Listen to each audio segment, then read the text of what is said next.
Amaravati quantum computer కేంద్రం ఏర్పాటుతో సాంకేతికంగా భారీ ముందడుగు వేస్తున్న ఏపీ ప్రభుత్వం ఆ రంగంలో నైపుణ్యాలు పెంచేందుకు కార్యక్రమాలను చేపట్టింది.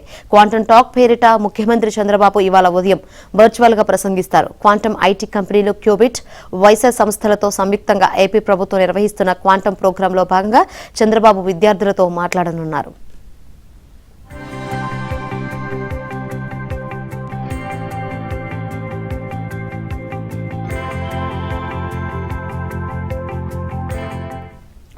ఈ క్వాంటం ప్రోగ్రాం కోసం 50,000 మందికి పైగా టెక్ విద్యార్థులు రిజిస్ట్రేషన్స్ చేసుకున్నారు.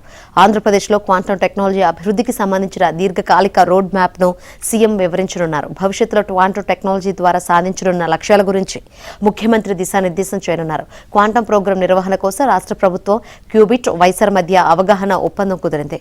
ప్రత్యేకించి కార్యక్రమానికి హాజరయ్యేందుకు రిజిస్ట్రేషన్ చేసుకున్న వారిలో 51% మంది మహిళలే ఉండడం విశేషం.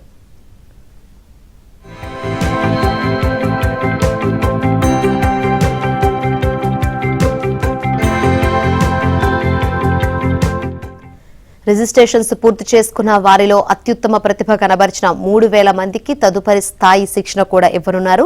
అలాగే ఎంపిక చేసిన 100 మంది విద్యార్థులకు ఐబీఎం, టీసీఎస్ సహా కేంద్ర ప్రభుత్వ సంస్థలు సిఎస్ఐఆర్, సీడాక్, నేషనల్ క్వాంటమ్ మిషన్లలో ఇంటర్న్షిప్ అవకాశాలను కూడా కల్పించనున్నారు. నేషనల్ క్వాంటమ్ మిషన్ లక్ష్యాలకు అనుగుణంగా వచ్చే 3 ఏళ్లలో ఏపీ నుంచి 1,00,000 మంది క్వాంటమ్ నిపుణుల్ని తయారు చేయడమే లక్ష్యంగా రాష్ట్ర ప్రభుత్వం ప్రయత్నాలు చేస్తోంది.